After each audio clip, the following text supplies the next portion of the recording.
करके आई होंगी, बहू बन करके इस गांव में, उस वक्त आपको तो लगा होगा कि मैं खरसेड़ा जा रही हूँ, अच्छा तो लगा होगा ना कि शादी करके आप आई हैं यहाँ पे, तो उस समय तो कुछ अच्छा लगा रहा होगा गाँव में।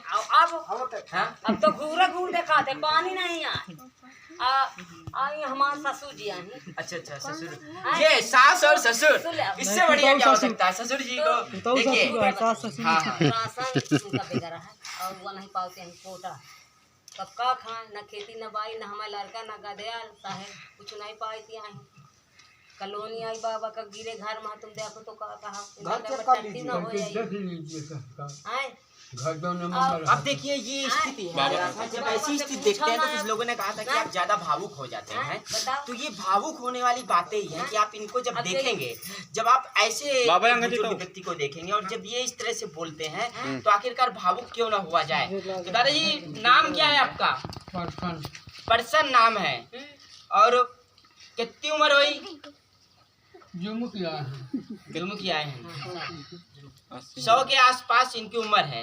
तो दादाजी जब बचपन रहा होगा इनके जैसे, ये जो बच्चे यहाँ पे खड़े हैं, इतना छोटे आप रहे होंगे यहाँ पर, तो जब आप इतने छोटे थे तब गांव कैसा था? ये गांव अच्छा था क्या? साफ सफाई थी गांव में? स्वच्छ रहा है गांव, साफ रहा है? नरक के हैं अब, नरक के हैं अब ना। तो 100 सालों में दादाजी की उम्र है। आज हम बचपन से लेकर के 40 से 50 साल और 100 साल के व्यक्तियों तक हमने आपको मिला दिया है। 100 साल की उम्र का व्यक्ति बैठा हुआ है मेरे पास में, और इन्होंने कहा कि नरक के हैं, ये प्रगति है। इसको प्रगति कहेंगे कि हाँ सही बात है। हाँ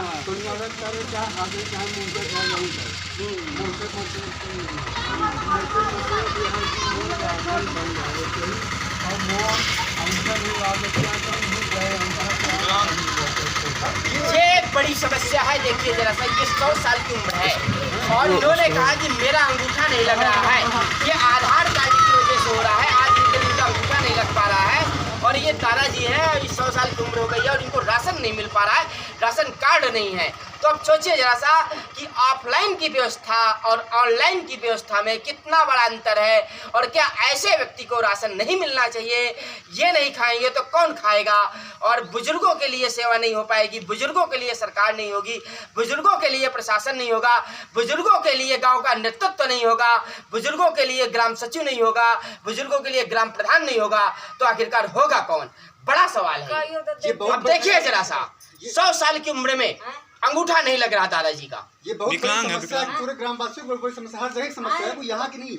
बहुत बड़ी समस्या इसलिए है क्योंकि ज्यादातर लोग जो फिंगर वो होते हैं, ये जो चेंज हो जाते हैं।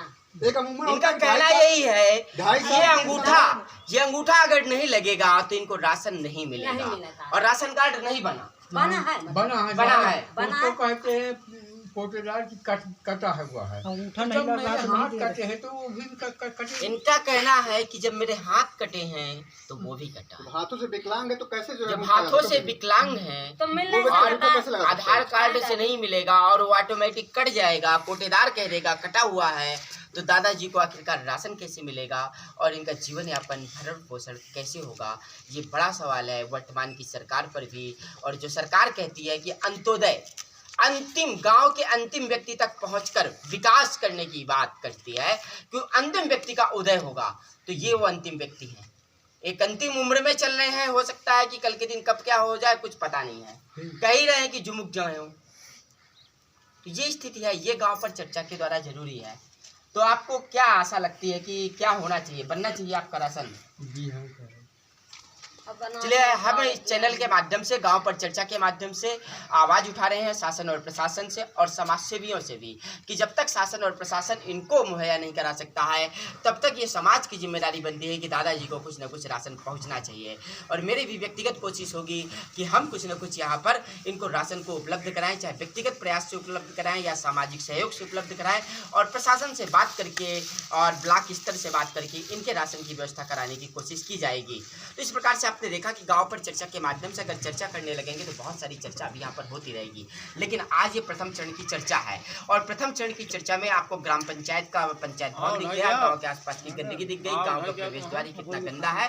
और इस प्रकार से जब आप स्थितियाँ देखेंगे तो ग्राम पंचायत में जो तीसरी सरकार चुनी गई थी, जिस तीसरी सरकार की बात की जाती थी कि तीसरी सरकार ग्रामीण नेतृत्व को एक बड़ी राह प्रदान करेगी, एक बड़ा अच्छा काम हो पाएगा, वो तीसरी सरकार कहीं ना कहीं फेल है, असफल है।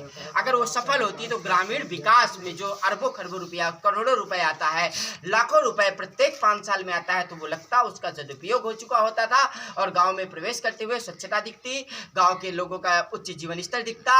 ऐसी स्थिति नहीं दिखती। जो ग्राम प्रधान है उसका कर्तव्य था कि ऐसे दादाजी की सेवा वो करता, क्योंकि मतदान जो करती है गांव की जनता ऐसी सेवा के लिए करती है। और इसलिए हम चाहते हैं कि गांव पर चर्चा के माध्यम से वृक्षारोपण के लिए हो या नेतृत्व के लिए एक बड़ा बदलाव होना चाहिए। जैसे कि हम लोग अंत में एक बड़ी शपथ दिलाने का काम भी करते हैं, क्योंकि देखिए अगर हम गांव पर चर्चा कर रहे हैं तो सबकी एक भागीदारी होती है।